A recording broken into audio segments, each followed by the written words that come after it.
Hi guys, once again, this is Neilla Santos-Ivulic.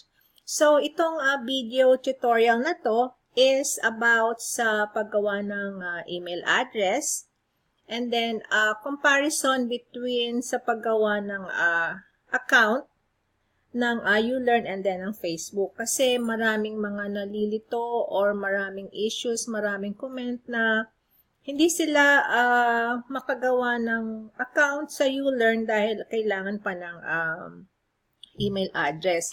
Same thing din naman yan sa Facebook. Kailangan din ng email address kasi makaka-receive kayo ng email from Facebook na nakapag-create ka ng account sa Facebook or sa ULearn. So, start tayo sa paggawa ng email address sa Yahoo. Pwede kang gumawa ng email address, it's either sa Yahoo or sa Gmail.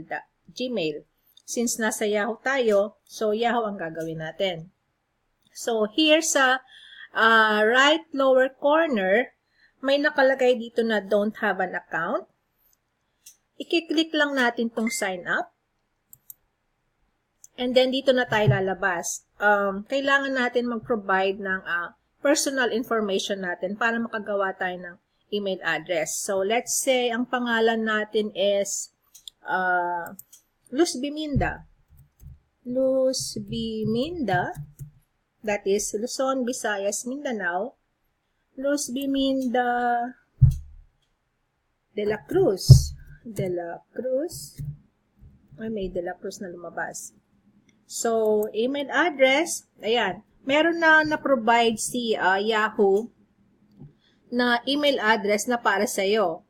Andyan, merong diluzbiminda584, diluzbiminda18, luzbiminda d56, d.luzbiminda86.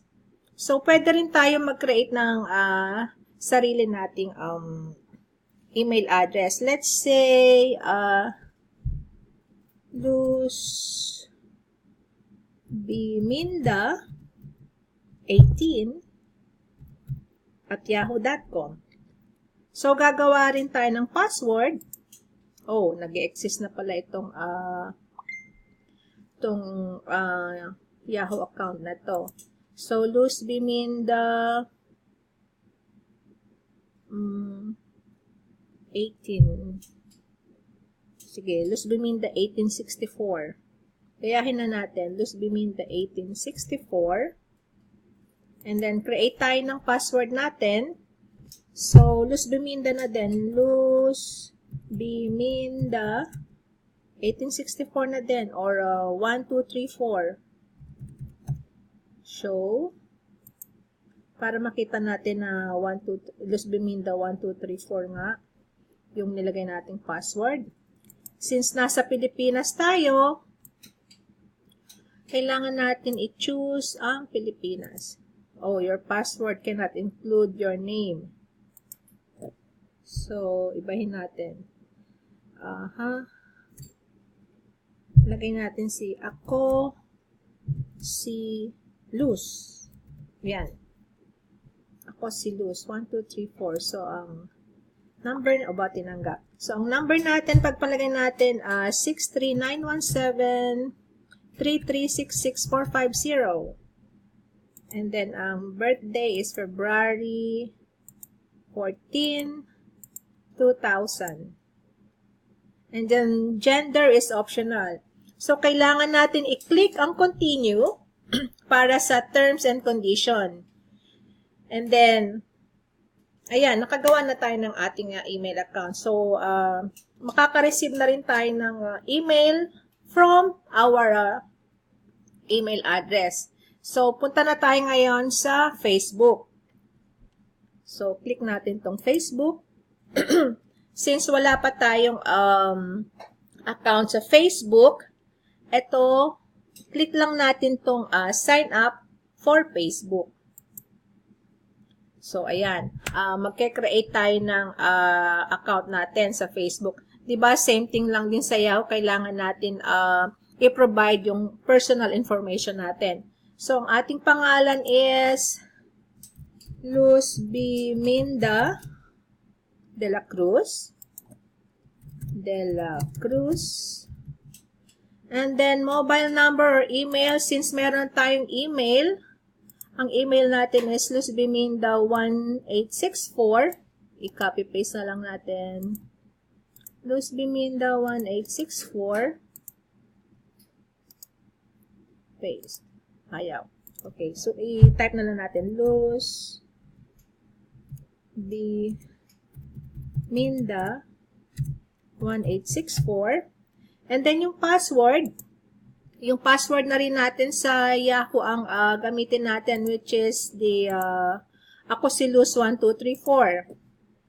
Ako si Luz1234. Para hindi na tayo malito, isang password na lang natin ang gamitin natin sa Yahoo, sa Facebook, at saka sa ULearn. So, February 14, 2000. Where is 2000? There. And then, female. And then, i-click din natin yung sign up para mag-agree tayo sa terms and condition ng Facebook. So, punta na tayo sa ULearn. Kung paano mag-create din account ng ULearn. See, same thing lang din. Kailangan din natin provide ng personal information natin. So, since ang pangalan natin is Luzbiminda de la Cruz, ita-type natin Luzbiminda, and then de la Cruz. So, mobile number, 0917-3366-450. And then, yung email address natin, since nakagawa tayo ng email address, it's luzbiminda1864. Luzbiminda1864. Okay, username.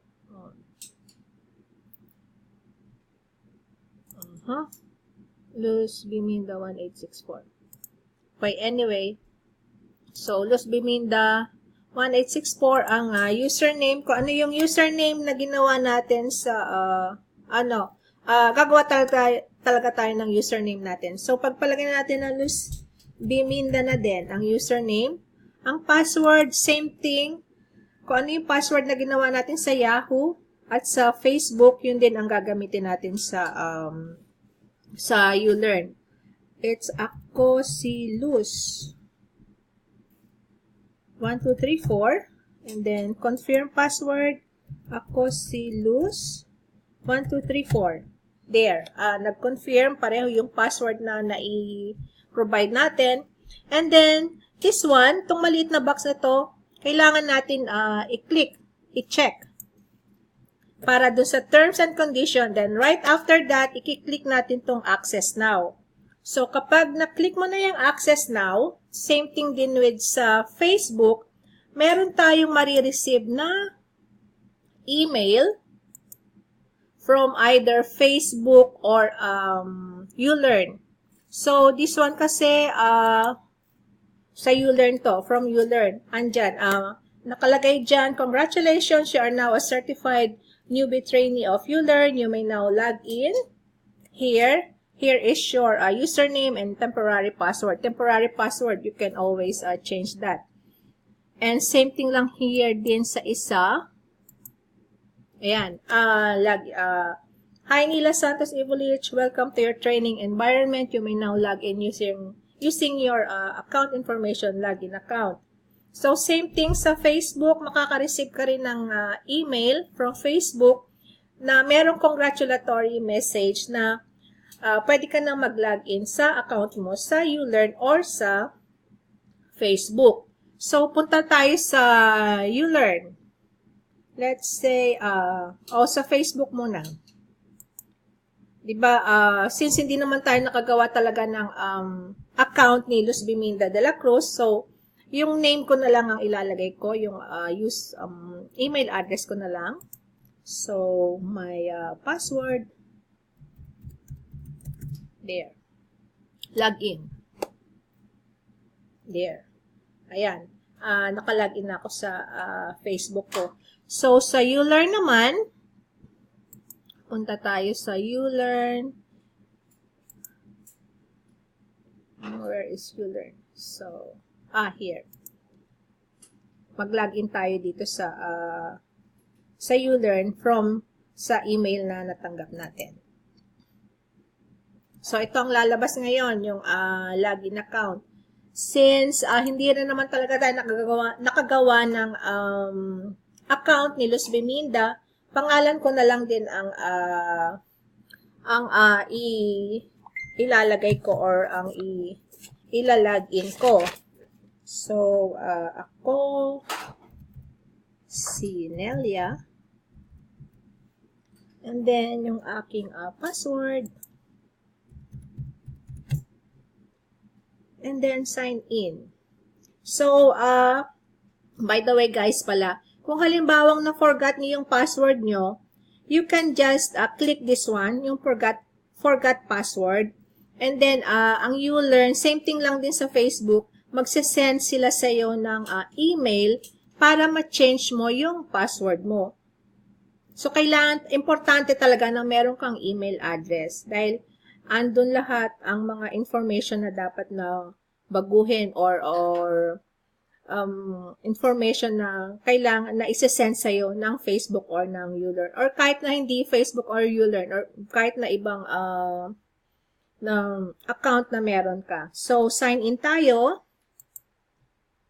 There. Makakapasok ka na sa dashboard mo sa ULearn.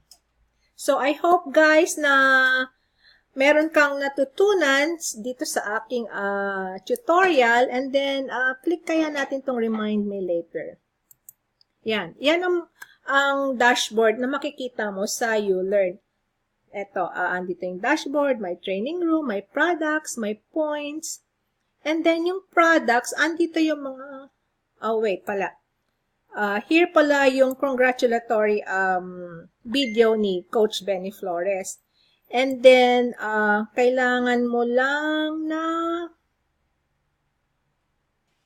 mag-enter ka sa free training room. Andito na yung mga free videos ni Coach Benny Flores. And then, kailangan din mag-join ka sa FB group kasi nandun yung mga valuable contents na galing sa mga coaches, sa mga members ng ULearn. So, enter tayo sa free training room.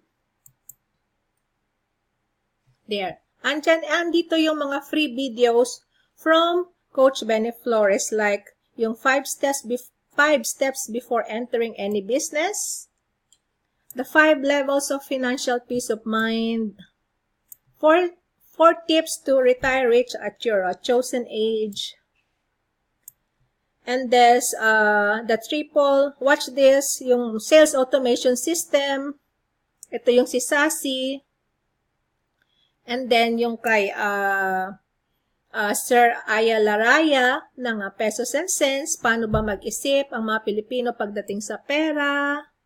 And then may mga tips din para sa mga OFW na gustong mag-start mag-save. And then kung paano ang tamang pagbabudget. Plus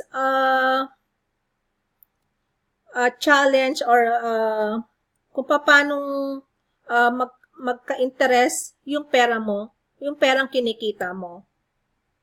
And then, meron din tayong question and answer with Sir Aya Laraya. And then, some more videos from Coach Benny Flores. Ayan, ang dami. Ang dami palang ang daming mga free videos kang matatanggap kapag nakagawa ka ng free account sa ULearn. So guys, there, I hope na na may natutunan ka dito sa aking video tutorial. Nabubulol na naman po ako. Sorry for that. Anyway, thank you again for watching this video. Once again, this is Neilla Santos-Ivulic. Thank you.